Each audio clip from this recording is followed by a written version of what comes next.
రమణులు చెప్పిన కథలలో మూడవ కథ మౌనోపదేశము. దక్షిణామూర్తి స్తోత్రానికి అనువాదంగా భగవాన్ తమిళంలో పద్యాలు వాటి తాత్పర్యాలు వ్రాస్తూ ఆ దక్షిణామూర్తి అవతార కారణమగు మూలకథను సంగ్రహించి అవతారికలో వ్రాశారు. ఈ మధ్య నేను అంటే సూర్యనాగమ్మ ఆ అవతారికకు తెలుగు అనువాదం రాశాను.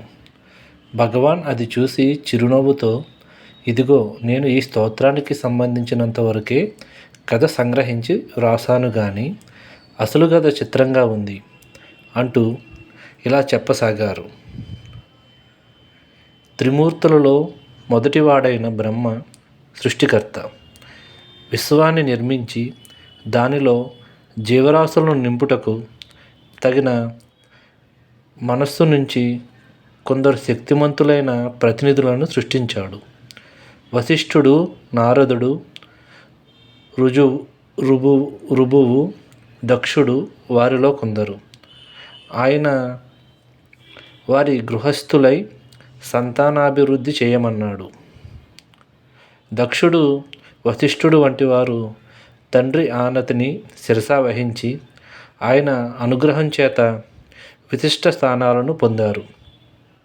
నారదుడు, ఋభువు ఇంకా మరికొందరు సృష్టి కార్యంలో ఆసక్తి లేక విరాగులై సంచరించారు. అటువంటి వారే సనక సనందులు కూడా. వీరు నలుగురు కూడా బ్రహ్మ మానసపుత్రులే. వీరి పేర్లు సనక సనంద, సనత్కుమార, సనత్సుజాతలు. తండ్రి సంకల్పం నుంచి అవతరించగానే ఆయన బాల్యంలోనే వీరు విరాగులైనారు. నలుగురికి ఒకటే నిర్వేదం. ఈ సంసారం నుంచి బయటపడుట ఎలా? ఏ జ్ఞానం చేత మరి సంశయాలు తీరి మరియు తపన ఆరాటం శమించి శాంతి లభిస్తుంది? ఈ ఉపాయాన్ని సులభంగా అందించగలిగేవారు ఎవరా అని అన్వేషణ ప్రారంభించారు. అలా సంచరిస్తూ నందనవనం ప్రవేశించారు. అక్కడ దేవసభలో సిద్ధ సాధ్య కిన్నెర కింపురుష గంధర్వ విద్యాధరాది దివ్యశక్తి సంపన్నులు, తపశ్శక్తి సంపన్నులైన మునులు అంతా సమావేశమై గోప్యమైన సంగతులను చర్చించుకుంటున్నారు. అలౌకిక ప్రకాశంతో అమాయకత రూపుదాల్చినట్లు ఈ నలుగురు బాలకులను చూసి ఆ సభను అలంకరించిన ప్రముఖులతో సహా అంతా లేచి ఎదురేగి సాదరంగా ఆహ్వానించారు. ఆర్య పాదాలను ఇచ్చి పూజించి సంసార తరుణోపాయాన్ని బోధించవలసింది అని అభ్యర్థించారు. విచారించగా అక్కడి సభలోని వారంతా ప్రాపంచిక విషయాలనే సుదీర్ఘంగా చర్చిస్తున్నట్లు వారికెవరికీ బ్రహ్మ విద్య గురించి అవగాహన లేని సనకాదులు గ్రహించారు. ఆ స్థితిలో మార్గదర్శికై విచారిస్తున్న వారి వద్దకు నారద మహర్షి యతించారు. ఇహపర సంబంధమైన ఎటువంటి సమస్యలకైనా తరుణోపాయాన్ని చూపగల ఘటన సమర్థుడాయన. ఆయన పనిలో శ్రద్ధ ఉంది, సామం ఉంది, పేచీ ఉంది, వేడుకోలు ఉంది, చమత్కారం ఉంది, సాఫల్యం ఉంది. అన్నింటినీ అందరినీ కలుపుకుని పోగల లోక కళ్యాణం సంపూర్ణంగా ఉంది. నిజంగా నారదుని వంటి మహానుభావులే లేకుంటే పురాణ గాథలన్నీ లవణం అంటే ఉప్పు లేని శాకపాకాలు అంటే కూరలుగా ఉండేవేమో.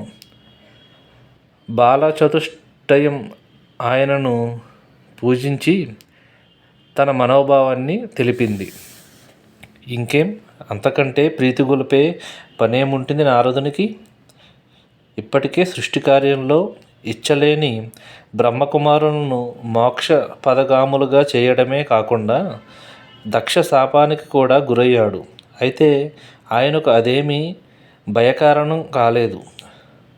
సత్కార్యాచరణ చేసేవారు కష్టనష్టాలను ఓర్చుకుంటూ తమ పని చేసుకుని పోతుంటారు.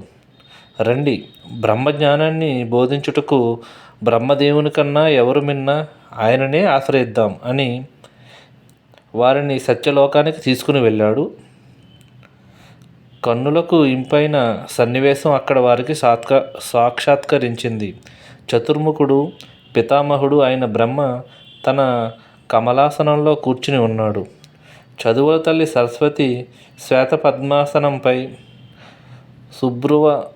శుభ్రవస్త్రాన్విత అయి కూర్చుని పరమేశ్వర స్తుతిపరమైన గానం చేస్తుండగా ఆమెకు ఎదురుగా ఆసీనుడైన విరించి ఆ పాటకు తాళం వేస్తున్నాడు. అనగా వారు నామ సంకీర్తనం చేస్తున్నారన్నమాట. నామ సంకీర్తనం పాపాలను నశింపచేసి దుఃఖాన్ని శమింపచేస్తుంది. దేవతలకైనా అదే ఉపాయం. మరి సృష్టికర్తకు పాపము దుఃఖమున ఉండవు, కానీ లోకానికి ఆదర్శవంతం కదా. బాలురైన సనకాదులు ఆ విధాత అంటే బ్రహ్మ, విధియువతి అంటే సరస్వతి లను చూసి ఆధ్యాత్మ తత్వజ్ఞాన సంపన్నుడు ఇలా శ్రీ సాంగత్యంలో ఉండటమా, ఈయన మనకేమి బోధ చేయగలడు అని ఆ ప్రదేశాన్ని విడిచిపెట్టారు. బ్రహ్మజ్ఞానమును పొందటానికి అర్హులైనప్పటికీ గురు స్వరూపాన్ని నిర్ణయించుటలో వారు పరిపక్వత చెందలేదు. అందుచేతనే ఈ ప్రమాదం సంభవించింది. అక్కడి నుంచి వారు సరాసరి వైకుంఠం చేరారు. అలా వైకుంఠపురంబులో నగరిలో ఆ మూల సౌధంబులో అన్నట్లు స్వామి ఎక్కడో లోపల అంతఃపురంలో ఉండి అనేక మణిమయ ప్రాకారాలు దాటితే గాని కనిపించడు.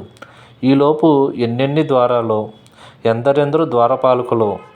చొరవగల నారదుడు దాటుకుని పోయి ఇట్టే తిరిగి వచ్చాడు.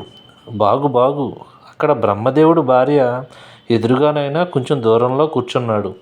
ఇక్కడ చక్కటి శేషతల్పంపై విష్ణుమూర్తి శయనించి ఉంటే పత్ని లక్ష్మీదేవి మురిపెంగా ఆయన పాదాలను ఒత్తుతోంది. ఒట్టి సుఖలాలసుడుగా కనిపిస్తున్నాడు. పైగా ఈ అంతఃపుర వైభవాన్ని, నగర విలాసాన్ని చూస్తే ఎవరికీ ఆధ్యాత్మిక జిజ్ఞాస కలుగదు సరికదా, భోగాపేక్ష కలుగుతుంది. గంపెడు సంసారమున్న ఈయన జ్ఞానబోధ ఏమి చేయగలడు?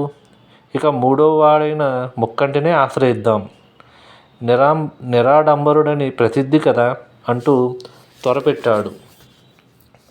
బాలురు కూడా త్వరపడి నారదుని అనుగమించారు.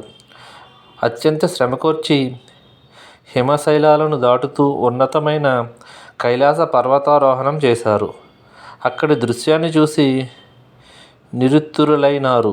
బ్రహ్మ తాళం వేస్తుండగా విష్ణువు తదనుగుణంగా మృదంగం, అలాగే ఇతర దేవతలు ఇతర వాయిద్యాలను ప్రయోగిస్తున్నారు. మధ్యలో ఆది దంపతులైన శివపార్వతులు ఒకరితో ఒకరు మమేకమై ఒకే శరీరంగా కనిపిస్తున్నారు. భూతగణాలు కేరింతలు వేస్తుండగా అంతా తైతక్కలాడుతున్నారు. సనకాదులకు పూర్తిగా ఆశాభంగమైంది. ఇది మరీ చోద్యం. ముందు వారే నయం.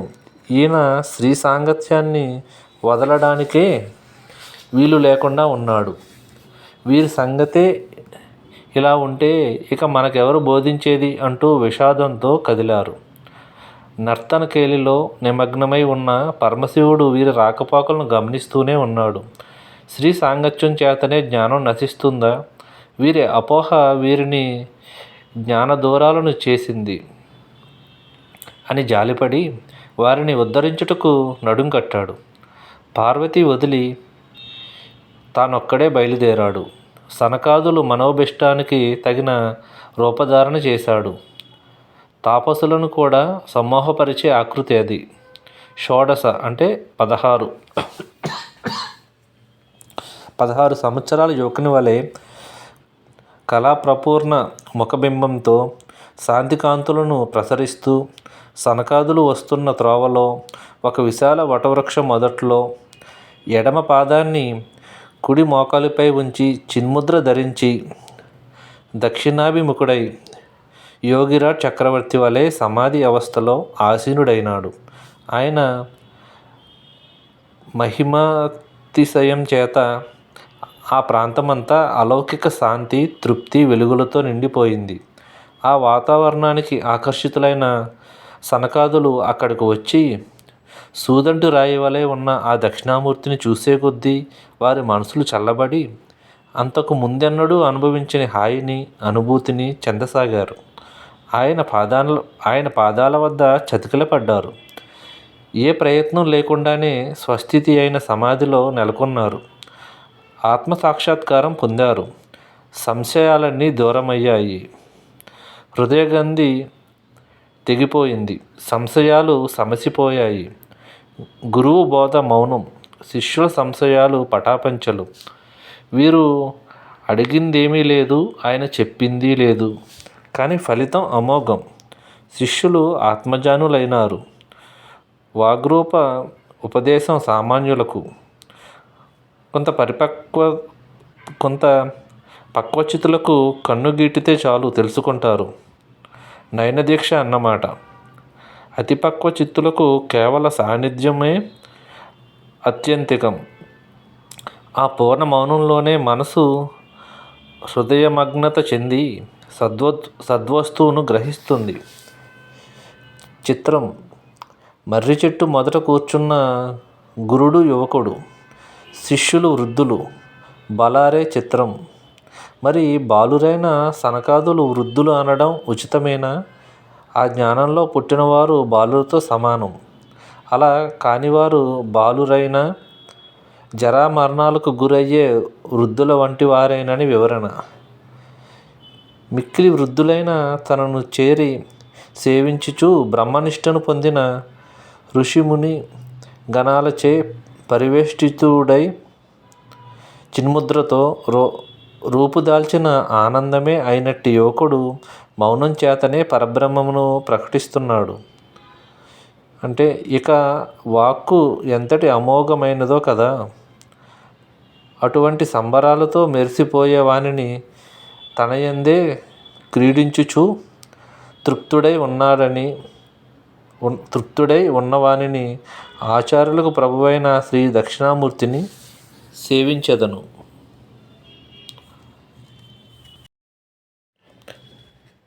రమణులు చెప్పిన కథలలో నిజమైన ప్రదక్షిణ గురించి నెక్స్ట్ వీడియోలో తెలుసుకుందాం. ఓం నమః శివాయ. ఓం నమః శివాయ.